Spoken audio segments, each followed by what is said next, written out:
Hello, good morning. Our first issue is breakthrough infections in India.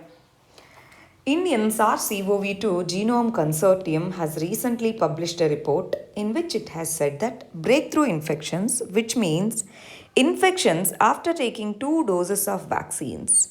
So breakthrough infections are following normal trend, but still we have to use the vaccines because they protect us against the severe disease and it is important as a public health strategy. This INSA-CoG is a group of 10 laboratories that are coordinated by Department of Biotechnology.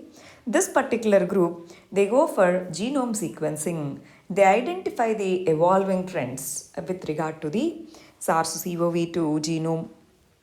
Next issue is ZAPAD 2021. It's a multinational exercise. It is held in Russia this year. 2021 is held in Russia.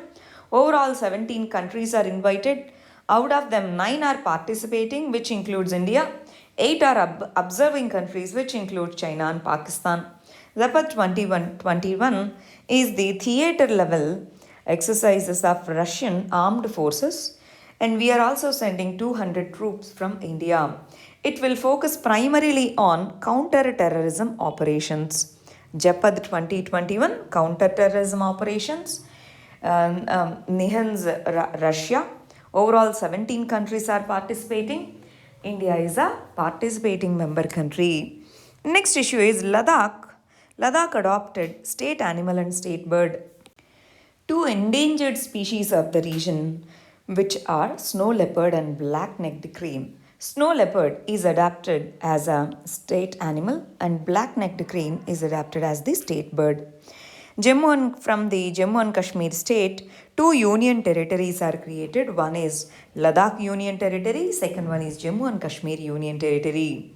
So, its state animal is snow leopard, state bird is black-necked crane. Both are endangered species.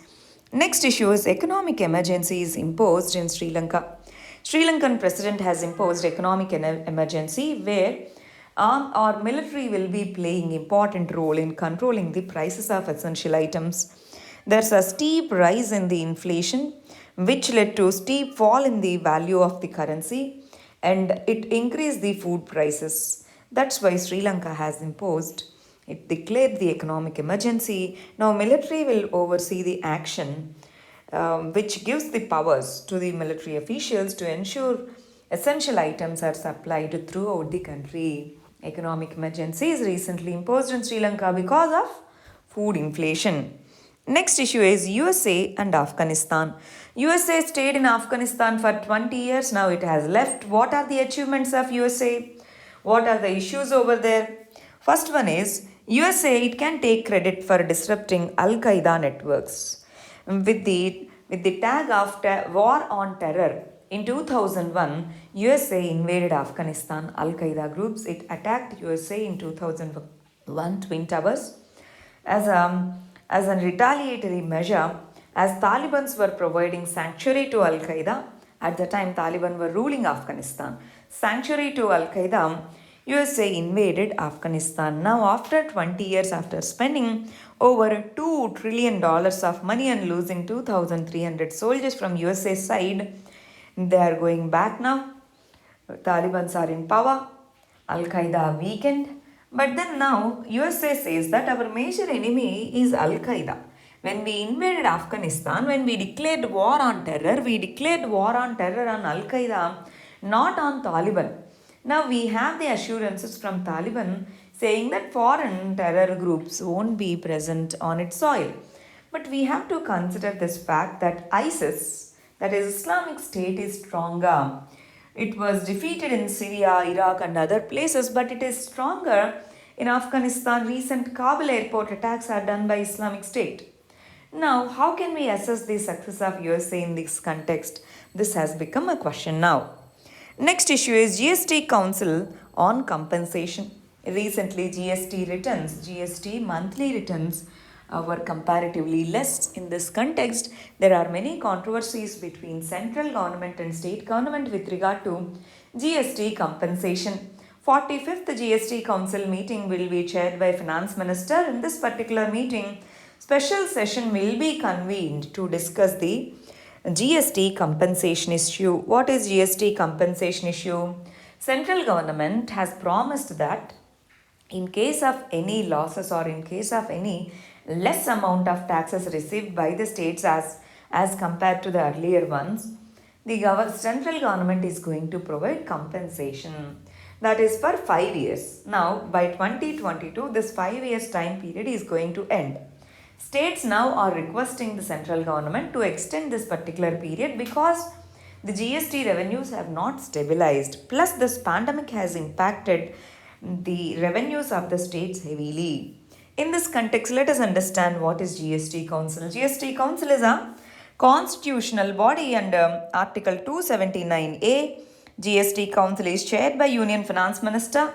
Members of GST Council include Union State Minister for Revenue and ministers in charge of finance and taxation in all the states and union territories. These are part of GST Council. They collectively take the decisions. Next, let us understand the editorials. First one is Quarter 1 Economic Growth. Recently, National Statistics Office has released the GDP estimates for Quarter 1 of this particular financial year from April, May, June, 3 months. We call it as Quarter 1. So it is plus 20%. This huge increase in the GDP is because of the base effect. The same quarter in 2020, GDP reported is minus 24%. Minus 24. So as compared to that, because GDP is calculated on a point-to-point basis and it's calculated on a quarterly basis and then aggregated at a yearly basis. In this context, if we compare the Quarter 1 growth rates of 2020 with the Quarter 1 growth rates of 2021, even though the overall absolute growth in the GDP is less, but the GDP growth rates in comparison is more, which is known as base effect. Due to base effect, this particular GDP growth is at 20%. But then there are certain concerns. What are they? Private consumption expenditure, government expenditure has slowed down recently. And in this context, policymakers, they should remain focused on expanding the vaccination and taking the fiscal measures to enhance the consumption, which means to enhance the demand in the country. Whenever there is demand, then only there will be supply. For supply, we need production to produce, we need more people to produce, so employment, which ultimately leads to more growth. So in this context, government should focus on enhancing the rural and urban demand. Next issue is Asia liberalism and nationalism. India and China both are at the receiving end of Western imperialism. UK and other European countries controlled us for many years. After that, we supported Panchashil. That means it's a doctrine which is for respecting the sovereignty, territorial integrity, and it promotes the principle of non-interference. That means it rejected the Western influence on Indian country, India and China. And India has specifically became part of non-alignment movement and Afro-Asianism. So these two are the soft power models. But China, India and Pakistan, we all became nuclear countries. Now India and China are the emerging countries. Now we want to protect the multinational order under United Nations and other groupings. But still nationalism and liberalism principles are interpreted as like the Western principles. In India, if we look at the philosophical level, Rabindranath Tagore, he says the conventional notion of Western nationalism is detrimental. So in this context, we want to grow in a Western fashion. So why can't we relook at the liberalism and nationalism principles? This century is said to be Asian century. Why can't we relook at our growth models? This is the gist of this. Next issue is India should promise net zero emission target. This is the request. So what is the net zero emission target? Emissions and absorptions should be equal. For what? For the greenhouse gases. Generally we say carbon emissions. carbon emissions and absorption should be equal, which is known as net zero emissions. USA has promised net zero emissions by 2050, China by 2060. In this context, many are requesting India also to promise for net zero emissions. Last day, we have seen an article in which we said, in spite of having large population, we are promoting the green solutions, and India is at the front end with regard to implementation of green agreements. In this context, we have to further enhance our capacity of renewable energy, and we have to integrate it with the national grid. Zero emission transport need to be promoted. Decarbonizing the industrial sector, especially steel, cement, chemicals, etc. Decarbonizing the agricultural sector. So these things needs to be taken into account. For that, green financing is important. That means to invest in these projects, we need money. Yes, we need funding.